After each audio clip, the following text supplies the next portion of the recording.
चलिए शुरुआत करते हैं आज की न्यूज़पेपर की। हम पहली न्यूज़ हमारी फ्रंट पेज की लैंड स्लाइड से रिलेटेड है। तो जियोग्राफी वाले पोर्शन से आप इसको रिलेट करके देख सकते हैं और उससे सिलेबस का आप मिलान कर सकते हैं। सबसे पहले लैंड स्लाइड के बारे में बेसिक जानकारी हमें देखना है। तो इसमें बताया जाता है जो लैंड स्लाइड है जिसको हम कहते हैं स्खलन। अब ये जो स्खलन है किसी भी प्रकार से हो सकता है, चाहे वो पत्थर का हो सकता है, चाहे वो बर्फ़ का हो सकता है। इसी के हिसाब से फिर उसका नाम अलग अलग रख दिया जाता है। तो हम भूस्खलन के बारे में देख रहे हैं। Land slide is a rapid movement of rock, soil and vegetation. ठीक है, लैंड स्लाइड के अंतर्गत रैपिड मूवमेंट होता है किसका? रॉक का, सॉइल का, या फिर जो पेड़ पौधे हैं वो सारी चीज़ें, उनमें रैपिडली तेज़ी के साथ में मूवमेंट होती है, गति होती है। और वो मूवमेंट कैसे करते हैं? जैसे कि मान के चलिए स्लॉप है तो उनकी मूवमेंट इस प्रकार से एकदम तेज़ी से डाउन वाली कंडीशन में होती है। और ये डाउन वाली कंडीशन होती है ग्रेविटी के चलते चलते। ठीक है, ग्रेविटी के कारण ही वो सारी चीज़ें तेज़ी के साथ में नीचे आती हैं। तो इसको ही लैंड स्लाइड कहा जाता है। लैंड स्लाइड कई सारे कारणों से हो सकता है। पहला कारण है नेचुरल, जैसे कि पानी, अर्थक्वेक। और दूसरा जो रीज़न है वो हो सकता है ह्यूमन के इंटरफेरेंस से। जैसे कि आप पहाड़ों में जाते हैं, कई प्रकार के गेम्स होते हैं वहाँ पर। दूसरी बात ये है पेड़ पौधों को काटने से भी होता है।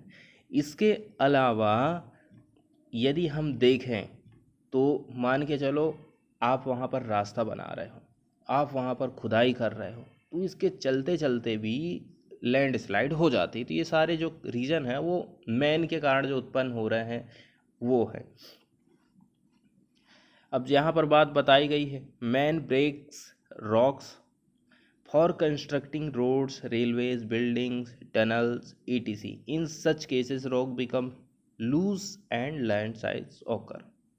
अब जो पत्थर हैं वो लूज हो जाते हैं, उनकी जो पकड़ है वो ढीली हो जाती है। इसी के चलते चलते फिर लैंड स्लाइड हमको देखने को मिलता है। यदि हमसे पूछा जाता है कि लैंड स्लाइड के क्या क्या एग्जाम्पल हो सकते हैं, earth flow, mass movement, mud flow, rotational slip and avalanches, जिसको हिंदी में कहते हैं हिमस्खलन, ये सारी चीज़ें लैंड स्लाइड के एग्जाम्पल हैं।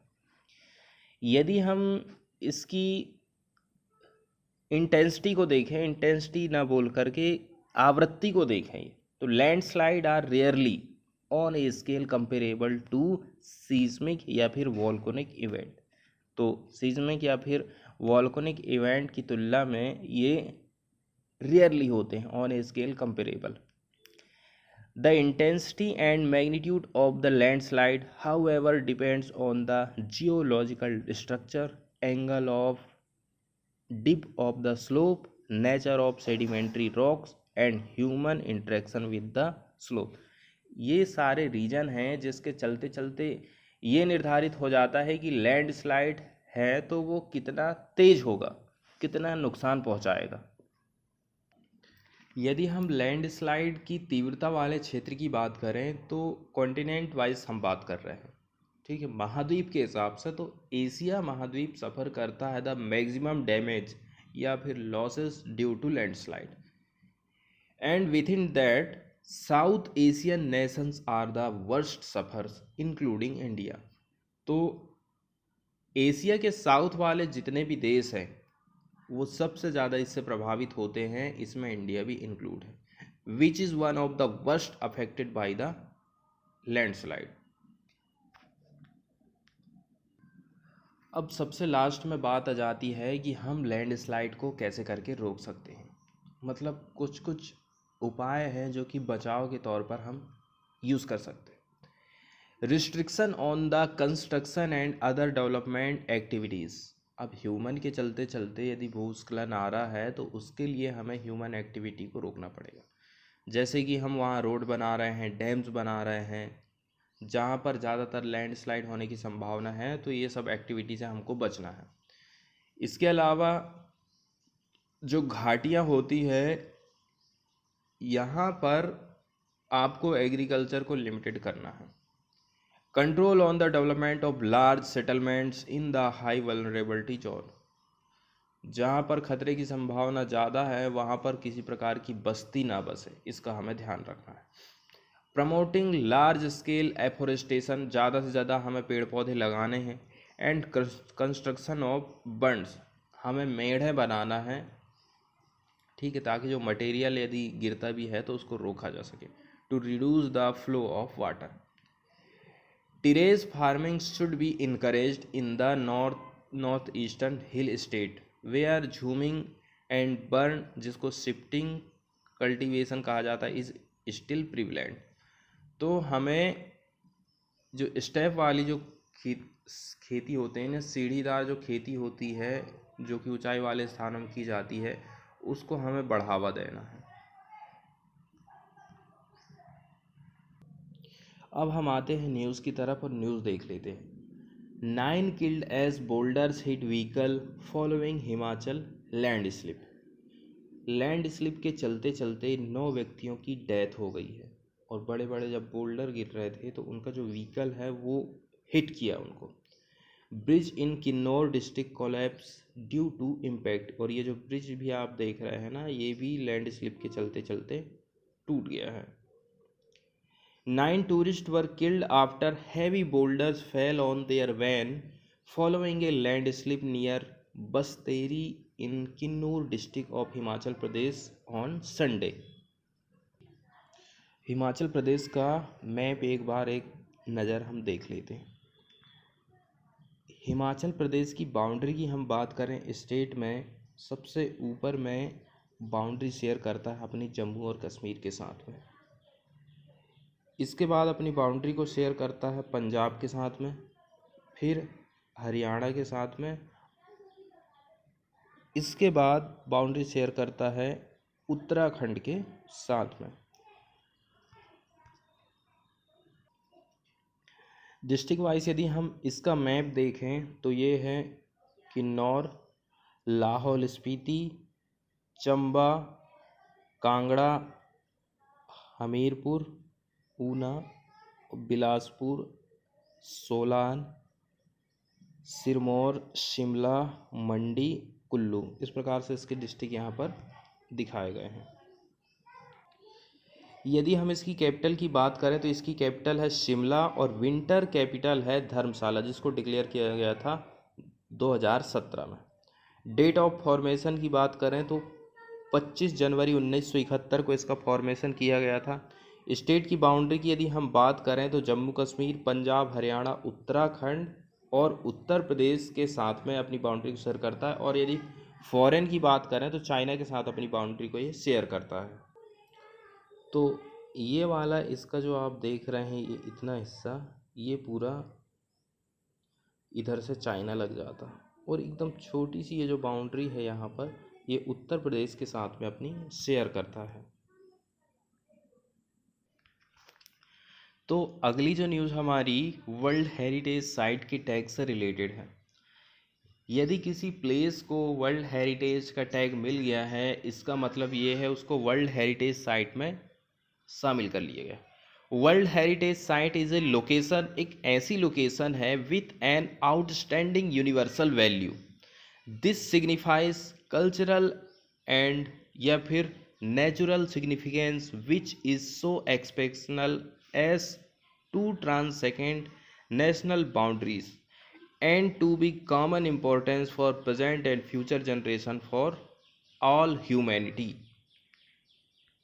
और इसमें कम से भी कम ना 10 बातें ऐसी हैं जो कि यूनेस्को की टीम देखती है किसी भी स्थान को यूनेस्को की लिस्ट में शामिल करने के लिए। ये अलग अलग चीज़ें, 10 अलग अलग यहाँ पर विशेषताएं उस स्थान की होना चाहिए। यदि हम यूनेस्को के हिस्ट्री की बात करें तो 1942 में द्वितीय विश्व युद्ध होता है। इस दौरान जो धुरी राष्ट्र थे, धुरी राष्ट्रों का सामना कर रहे जो यूरोपीय देश थे, इन्होंने यूके में conference of allied minister of education, जिसको शॉर्टकट में कहते हैं CAME, का आयोजन किया। केम के प्रस्ताव के आधार पर एक शैक्षिक और सांस्कृतिक संगठन की स्थापना के लिए नवंबर 1945 में लंदन में संयुक्त राष्ट्र सम्मेलन बुलाया गया। सम्मेलन के लास्ट में 16 नवंबर 1945 को यूनेस्को की स्थापना होती है। यूनेस्को के जनरल कॉन्फ्रेंस का पहला सत्र 1946 में नवंबर दिसंबर के दौरान पेरिस में आयोजित किया गया था। तो यदि हम अपने सिलेबस की बात करें तो जीएस पेपर 2 इंटरनेशनल जो संगठन रहते हैं उनमें यूनेस्को शामिल है। इसके बारे में कुछ बेसिक जानकारी हम देख लेते हैं। यूनेस्को का जो मुख्यालय है पेरिस में स्थित है और विश्व भर में इसके 50 से ज़्यादा रीजनल ऑफिसेस हैं, क्षेत्रीय कार्यालय जिनको कहा जाता है। इसके 193 सदस्य देश और 11 संबंध सदस्य, डेटा हम देख रहे हैं अप्रैल 2020 तक का, और ये सामान्य सम्मेलन और कार्यकारी बोर्ड के माध्यम से कंट्रोल होता है। यूनेस्को के सदस्य देशों में शामिल 3 देश संयुक्त राष्ट्र के सदस्य नहीं हैं। वो कौन कौन से हैं? कुक आइसलैंड, निue और फिलिस्तीन। जबकि संयुक्त राष्ट्र के सदस्य देशों में से 3 देश इजराइल, लिechtenstein, संयुक्त राज्य अमेरिका यूनेस्को के सदस्य देश नहीं हैं। अब आते हैं न्यूज़ की तरफ और न्यूज़ देख लेते हैं। तेलंगाना का जो टेम्पल है उसको मिल गया है वर्ल्ड हेरिटेज का tag. In a diplomatic triumph 17 countries back India's proposal despite ICOMOS verdict. तो 17 कंट्रीज़ ने इस बात का सपोर्ट किया था। ये टेम्पल का नाम है रामाप्पा टेम्पल और ये पड़ता है पालमपेट में। In a major diplomatic triumph the 13th century Ramappa temple in Palampet, Telangana was declared as a UNESCO World Heritage Site on Sunday. At the ongoing online meeting of the World Heritage Committee WHC in Fuzhou, China, the decision was reached after consensus with Norway opposing the inscription while Russia led an effort for the immediate inscription of the temple at 4:36 PM। अब यदि हम इसके nomination की बात करें world heritage site के लिए, हमने 2 टेम्पल का नाम दिए थे, रामप्पा टेम्पल और काकतीय टेम्पल 2014 में। इसके फिर जो साइट है was in the reckoning for inscription. Reckoning का मतलब होता है उसका जो इंस्क्रिप्शन है ना, उसमें जो खुदाई की गई है और जो लिखा गया है, शिलालेख जो लिखे गए हैं उनकी कैलकुलेशन करना, उसी को रैकनिंग यहाँ पर कहा गया है इन 2020। बट लेकिन ये जो कमेटी थी और इसकी जो मीटिंग है डिलेड हो गई थी ड्यू टू कोरोना। इसको निर्माण किया गया है Recherla Senapati Rudraya, a general of Kakatiya king Ganapati Deva in 13वीं century. The main temple is flanked by collapsed structure of the Hyderabad से इसकी डिस्टेंस पड़ जाती है लगभग 220 किलोमीटर। और यहाँ पर हमको मिलते हैं कटेश्वरा और Kameshwara temples in Palampet. The temple, known for its exquisite craftsmanship and delicate relief work, is a savvy blend of technical know-how and material of its time। तो इसकी कुछ विशेषताएं बताई जाती हैं कि इसमें जो रिलीफ प्रोवाइड किए गए हैं वो बहुत बढ़िया है। इसके अलावा जो इसमें क्राफ्ट्समैनशिप है वो भी देखने लायक है। इसके बाद एक वर्ड यहाँ पर यूज़ किया गया है गोपुरम। तो ये वाली जो शेप आप देख रहे हैं ना, यही कहलाती है गोपुरम। तो गोपुरम के बारे में यहाँ पर ये बात बताई गई है कि अब इसका सबसे पहले हम फाउंडेशन देख लेते हैं। फाउंडेशन किस प्रकार का है? सैंड बॉक्स टेक्निक है। इसका मतलब ये हो गया, इसका जो फ्लोर है वो ग्रेनाइट का बना है फ्लोर के ऊपर जो पिलर लगाए गए हैं वो बेसाल्ट के बनाए गए हैं। The lower part of the temple is red sandstone while the white gopuram is built with light bricks that reportedly float on the water. लेकिन अब दिक्कत यहाँ पर ये हो गई थी, तो मुश्किल ही लग रहा था कि इसको वर्ल्ड हेरिटेज साइट में शामिल किया जाएगा, क्योंकि इकोमोस की जो टीम है, international council on monument and site, इन्होंने नोट हो कुछ शॉर्ट कमिंग देखा था at the site after an initial visit in 2019। लेकिन संडे के दिन ए मेजॉरिटी के साथ में इसको वर्ल्ड हेरिटेज साइट में सिद्ध कर दिया गया। Norway was the only country which oppose the move citing ICOMOS conclusion. केवल नॉर्वे एक ऐसा कंट्री था जिसने अपोज किया था। इसके बाद वाली न्यूज़ आई है गोदावरी रिवर से रिलेटेड। तो गोदावरी के बारे में कुछ बेसिक जानकारी हम देख लेते हैं। The Godavari is the largest peninsular river system. प्रायद्वीप संबंधी यदि हम नदी सिस्टम की बात करें ना, तो वो लार्जेस्ट कहलाता है गोदावरी वाला system. It is also called the दक्षिण गंगा। ये निकलती है त्र्यंबकेश्वर, कहाँ, नासिक से, महाराष्ट्र से, and flows for a length about 1465 kilometre before outfalling into bay of Bengal. Bengal की खाड़ी में गिरने से पहले 1465 किलोमीटर रास्ता ये तय करती है। ड्रेनेज बेसिन की हम बात करें तो गोदावरी का जो बेसिन है ये फैला हुआ है over the state of Maharashtra, Telangana, Andhra, Chhattisgarh and Orissa. In addition to smaller parts in Madhya Pradesh भी हमें देखने को मिल जाएगा, Karnataka and union territory of Puducherry. यदि इसकी हम सहायक नदियों की बात करें, ट्राइब्यूटरीज की, तो Pravara, Purna, Manjra, Penganga, Wardha, Wainganga, Pranhita, combined flow of Wainganga, Penganga, Wardha, उसी को कहा गया प्राणहिता। इसके बाद है इंद्रावती, मानेर एंड सबरी।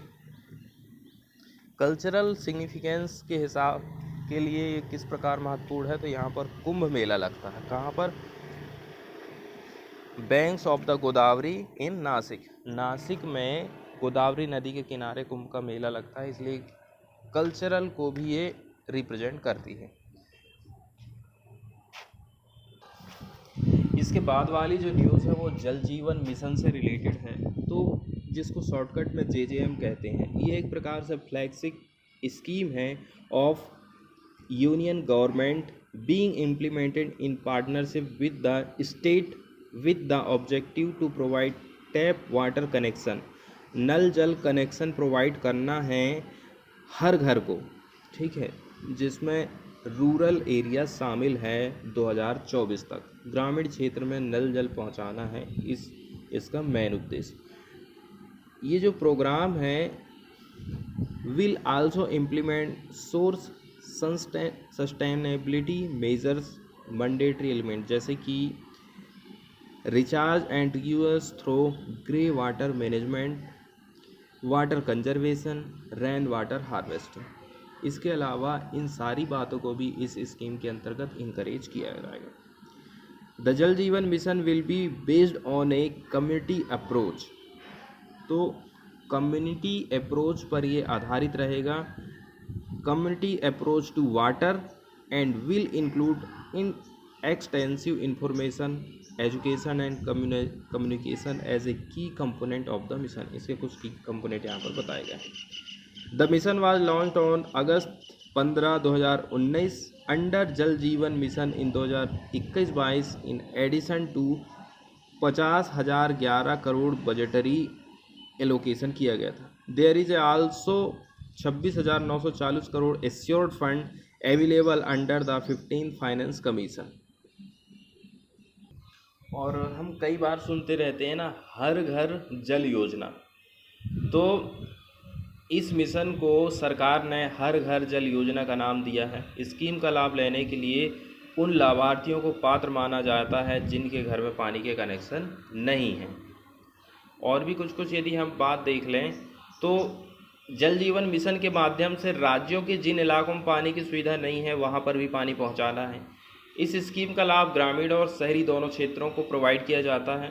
जल जीवन मिशन स्कीम के लिए सरकार ने 3.6 लाख करोड़ रुपये का बजट देने का प्रावधान किया था और टारगेट रखा है 6 करोड़ घर में। इसके अलावा घरों में पहुंचाया जाने वाले जल का यूज़ उम्मीदवार पीने के लिए भी कर सकते हैं। इस मिशन के माध्यम से जल संरक्षण को भी बढ़ावा मिलेगा।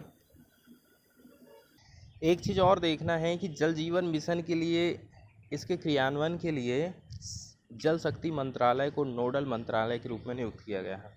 कुछ डेटा यहाँ पर बताया गया है कि भारत में विश्व की कुल आबादी का 16% हिस्सा मौजूद है। इतने प्रतिशत लोग विश्व के यहाँ रह रहे हैं, जबकि देश में पीने योग्य जल का मात्र 4% हिस्सा ही उपलब्ध है। वहीं लगातार गिरता हुआ जो भूजल का लेवल है, ग्राउंड वाटर है और जल के जो स्रोत हैं, यहाँ पर जलवायु परिवर्तन का प्रभाव, जल के संरक्षण में कुछ अन्य चुनौतियाँ हमारे सामने मौजूद हैं। ऐसे में पीने के योग्य पानी की मांग और पूर्ति के मध्य संतुलन स्थापित करना सरकार के लिए एक बड़ी चुनौती है। और जैसे ही गर्मी आती है तो हम न्यूज़ में कितना देखते हैं, चेन्नई, दिल्ली, कितनी लंबी लंबी लाइनें लगी रहती हैं पानी के लिए। तो पानी की समस्या बहुत है, इसलिए इसमें दोनों चीज़ों की बात की जा रही है कि नल से जल प्रोवाइड करना है और दूसरी बात जल संरक्षण को भी बढ़ावा देना है।